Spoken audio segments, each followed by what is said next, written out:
Episode 137। Venkateshwara अन्ना के बेटे राजन ने जब अपने गुंडों को कार्तिक को मारने भेजा तो वो लोग कार्तिक की सिक्योरिटी देखकर दंग रह गए। उन गुंडों का बॉस जो राजन का सिक्योरिटी हेड था, उसने अपने आदमी से कहा कि अगर हम सीधे सीधे जाकर इन सिक्योरिटी वालों से भिड़ गए तो बहुत लोग मारे जाएंगे। तब उस आदमी ने कहा, पर कुछ तो करना होगा। अगर ये लोग नहीं मारे जाएंगे तो हम लोग यकीनन मारे जाएंगे। राक्षस है राजन, हमें कच्चा चबा जाएगा। अगर हम इस लड़के को लिए बिना यहां से निकल गए तो वो हमें जिंदा नहीं छोड़ेगा। उसके बॉस ने सिर खुजाते हुए कहा, फिर क्या करें? मुझे तो ये बात समझ नहीं आ रही कि ऐसी तोप क्या चीज है ये लड़का जो रॉयल प्रिंसेस क्रूज की पूरी सिक्योरिटी इसको गार्ड करने के लिए लगा दी गई है। सिक्योरिटी गार्ड ने अपने हेड को कहा, हो सकता है कोई मित्तल परिवार का खास हो, ये शिप भी तो उन्हीं का है। पर बॉस, मेरे पास एक आइडिया है। जहां तक मैं देख सकता हूं इन्होंने शिप की सारी सिक्योरिटी इस एरिया में डाइवर्ट कर दी है। यहां से इन्होंने सिक्योरिटी हटाई है। अगर हम वहां जाकर कोई प्रॉब्लम क्रिएट करें तो इन लोगों को फौरन वहां की सिचुएशन संभालने के लिए भागना पड़ेगा। अपनी सिक्योरिटी गार्ड की बात सुनकर हेड मुस्कुराता हुआ बोला, वाह बेटा, तेरे पास तो लोमड़ी का दिमाग है। मतलब शेर को उसकी गुफा से कैसे निकालना है, इसका सही आइडिया दिया तूने। कार्तिक को सब तरफ से घेरने की योजना बनाकर वो लोग खुश हो रहे थे। उधर कार्तिक के आसपास अलग ही हलचल थी। कविता श्रीधर लाइफ में पहली बार इस तरह किसी क्रूज पर आई थी। उसके और ग्रुप की बाकी लड़कियों के लिए यह बहुत ही नोवेल एक्सपीरियंस था। कविता की आंखें इतनी लग्जरी देखकर ऐसी चौंधिया गई थी कि इतनी देर से उसने ध्यान ही नहीं दिया कि कार्तिक वहां पर है नहीं। अब जब उसे याद आया, वो चारों तरफ कार्तिक को ढूंढ रही थी।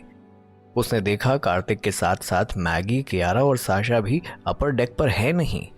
उसको भयानक जेलसी होने लगी। कार्तिक को लेकर पहले उसके मन में इस तरह की बातें उठती नहीं थी, पर जब से उसके ग्रुप की लड़कियों ने उसके दिमाग में ये भरा कि उसे कार्तिक की गर्लफ्रेंड होना चाहिए, तब से वो भी कार्तिक को लेकर ख्वाब देखने लगी थी। उसने खुद भी सोच लिया था कि वो कार्तिक से अपना रिलेशनशिप बढ़ाने की कोशिश करेगी, पर यहां पार्टी की लग्जरी में वो बिल्कुल ही भूल गई थी कि उसको कार्तिक के साथ रहना है। वो कार्तिक को ढूंढती हुई नीचे की तरफ आई। दूर से लोअर डेक के परफॉर्मेंस एरिया में उसने कार्तिक को कियारा के साथ खड़े देखा। उसे समझ नहीं आया कि वो उन दोनों के बीच में जाकर अचानक से क्या कहकर बात शुरू करेगी। पास में ड्रिंक्स का काउंटर था। उसने कार्तिक के लिए बिना सोचे वहां से एक विस्की का कॉकटेल कॉम्बिनेशन उठा लिया और गिलास लेकर कार्तिक के पास जाकर बोली, हाय कार्तिक, आप चले कहाँ गए थे? मैं कब से आपको ढूंढ रही हूँ। पता है, ये बहुत डिलिशियस ड्रिंक है। मैंने टेस्ट किया, मुझसे रहा नहीं गया। मैं आपके लिए स्पेशली लेकर आई हूँ। कार्तिक ने कविता को हैरानी से देखा। कविता पहले इतना बोलती नहीं थी, पर आजकल जिस तरह से वो घी लगाकर बातें करती है, कार्तिक को भी ये बात हैरान कर रही थी। कियारा को तो साफ साफ समझ आ ही रहा था कि चल क्या रहा है कविता के दिमाग में, पर कार्तिक को ये सब नहीं सूझा। कार्तिक के हाथ में ऑलरेडी एक ड्रिंक था जो अभी कियारा लेकर आई थी उसके लिए। उसने सिंपली कविता को मना किया, कविता, मैं ऑलरेडी ये ड्रिंक ले रहा हूँ, ये अभी कियारा लेकर आई है, ये भी बहुत अच्छा है। जैसे ही कविता ने ये सुना जो कार्तिक पी रहा है वो ड्रिंक कियारा उसके लिए लेकर आई है, उसे तेज गुस्सा चढ़ा। उसने कहा, ठीक है, तुमको नहीं पीना मत पियो, मेरा वाला बहुत शानदार ड्रिंक है, मैं ही पी लेती हूँ। कहकर कविता ने एक सांस में वो पूरा गिलास खाली कर दिया। कार्तिक हैरानी से देख रहा था और कंफ्यूज था कि आखिर वो ऐसा क्यों कर रही है। अगर उसने ड्रिंक नहीं लिया तो इसमें इतना टची होने की क्या जरूरत है। साशा को यह तमाशा देखकर मजा आ रहा था। उसने बड़ी मुश्किल से अपनी हंसी रोकी हुई थी। कियारा ने बहुत पोलाइटली कविता को कहा, यहां पर अभी भी कुछ सीटें बाकी हैं, तुम चाहो तो ज्वाइन कर सकती हो, परफॉर्मेंस शुरू होने ही वाला था। कियारा ने कविता को पोलाइटली कहा, यहां पर कुछ सीटें बाकी है, तुम चाहो तो ज्वाइन कर सकती हो, परफॉर्मेंस शुरू होने ही वाला था। वो सब बैठने के लिए कुर्सियों की तरफ बढ़ ही रहे थे। कविता ने कियारा की बात पर कहा, ओके थैंक यू। कार्तिक कुर्सी पर बैठ चुका था। कियारा उसके पास वाली कुर्सी पर बैठने ही लगी थी कि उससे पहले कविता तेजी से कार्तिक के पास बैठ गई। इस बार तो कियारा का भी माथा चढ़ गया। ये कविता का वाकई बहुत बदतमीजी भरा बिहेव था। कार्तिक को तो समझ भी नहीं आ रहा था कि ये फालतू का सीन क्यों क्रिएट किया जा रहा है। साशा ने कविता को घूर कर देखा। इस समय साशा उसको एक प्रेसिडेंट की हैसियत से देख रही थी। साशा की लुक में ये क्लियर था कि कविता को प्रोटोकॉल के हिसाब से चलना चाहिए और कविता इस समय कार्तिक की एक एम्प्लॉय है। इस तरह सिचुएशन का एडवांटेज लेकर वो कार्तिक के एकदम नेक्स्ट नहीं बैठ सकती। कार्तिक समझ तो रहा था कि इन सब में आपस में कुछ टिफ चल रहा है। कार्तिक ने साशा की तरफ देखकर पूछा, बात क्या है? तुम लोगों में क्या इशारेबाजी चल रही है? साशा कुछ जवाब देती इतने में थोड़े दूर से कुछ शोर की आवाज आने लगी। सबका ध्यान उस तरफ चला गया। कुछ ही मिनटों में शोर बहुत तेज होने लगा। कार्तिक ने टॉम से पूछा, क्या हुआ है टॉम, ये कैसा शोर है? टॉम ने कार्तिक को कहा, give me a minute sir, मैं अभी पता करता हूँ। टॉम ने अपने जूनियर से वॉकी टॉकी लिया और उस एरिया के सिक्योरिटी इंचार्ज से कांटेक्ट किया ताकि पता कर सके कि वहां चल क्या रहा है। उससे बात करने के बाद टॉम ने कार्तिक को बताया, सर कोई ख़ास बात नहीं है। इस तरह की हाई प्रोफाइल पार्टी में बहुत सारे बड़े लोगों के बच्चे आते हैं। ईगो सबका बड़ा हाई होता है, छोटी छोटी बात पर लड़ाई खड़ी कर देते हैं। सिक्योरिटी स्टाफ ने बताया कि लड़कों के 2 ग्रुप में आपस में झगड़ा हो गया है। यू डोंट वरी सर, वो सारे लोग संभाल लेंगे। आप यहाँ परफॉर्मेंस एंजॉय कीजिए। टॉम और कार्तिक अभी बात ही कर रहे थे कि कविता अचानक अपने मुंह पर और पेट पर हाथ रखे तेजी से खड़ी हुई। कार्तिक ने चौंक कर पूछा, क्या हुआ? कविता बोली, मुझे वो ड्रिंक नहीं लेना चाहिए था, कहकर वो तेजी से वॉशरूम की तरफ भागी। कार्तिक ने कविता की फिक्र करते हुए कियारा को कहा, कियारा उसके पीछे जाओ, ऐसा ना हो कि कोई मेडिकल इमरजेंसी हो।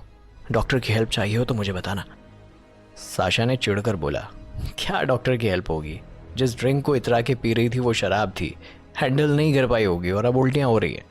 कार्तिक ने साशा को कहा, साशा वजह कोई भी हो, यहाँ पर हमारी रिस्पॉन्सिबिलिटी है। कियारा प्लीज जाओ, देखो उसे।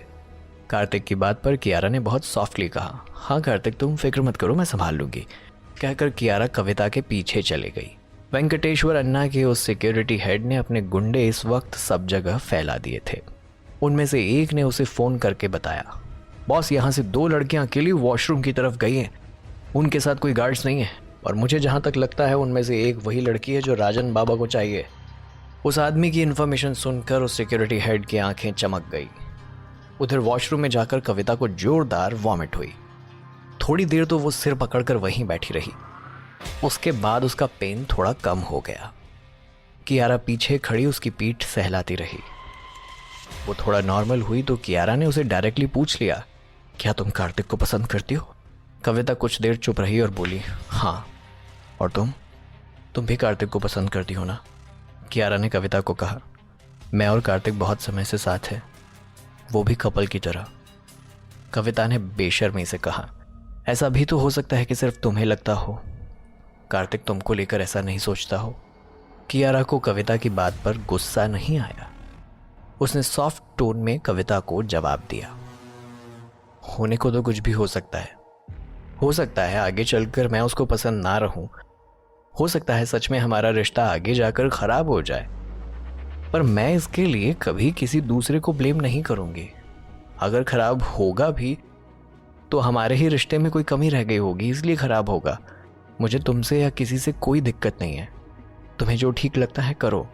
कियारा का जवाब सुनकर कविता हैरान रह गई। कविता ने कियारा से पूछा, तुम इतना इजी कैसे रह लेती हो? अगर तुम कार्तिक की गर्लफ्रेंड हो तो रिद्धिमा को कैसे बर्दाश्त करती हो? वो तो 24 घंटे कार्तिक पर गिरती रहती है। कविता की बात सुनकर कियारा जोर से हंस दी और बोली, वो दोनों बचपन में साथ पढ़े हैं, क्लासमेट रहे हैं, तो जाहिर सी बात है रिद्धिमा कार्तिक के साथ ज्यादा खुली हुई है। अगर मैं रिद्धिमा के खिलाफ कार्तिक को भड़काऊंगी तो कार्तिक के लिए और ज्यादा कंफ्यूजन क्रिएट होगा कि कौन अच्छा कौन बुरा है। कार्तिक समझदार है, उसे पता है कि दोस्ती की हदें क्या होती है। वो अपने आप रिद्धिमा को संभाल लेगा। मुझे उनके बीच में पड़ने की कोई जरूरत नहीं, और अगर किसी के उकसाने या बहकाने से कार्तिक मुझे छोड़ देता है तो फिर इसका मतलब है कार्तिक ने मुझे कभी प्यार ही नहीं किया, इसलिए दिमाग ही क्या लगाना। कविता कियारा की बात सुनकर शॉक थी। इस बार कविता ने मुस्कुराते हुए कियारा को कहा, मैं समझ सकती हूं कि कार्तिक तुम्हें क्यों पसंद है, तुम वाकई लाखों में एक हो। वो दोनों अभी बात ही कर रही थी, अचानक से उस लेडीज टॉयलेट का दरवाजा धड़ाक से खुला। कुछ आदमी तेजी से अंदर घुसे। कविता और कियारा के अलावा वहां कुछ लड़कियां और भी थीं जिनकी चीखें निकल गई। कविता ने हिम्मत करके लोगों से पूछा, तुम लोग यहाँ क्या कर रहे हो?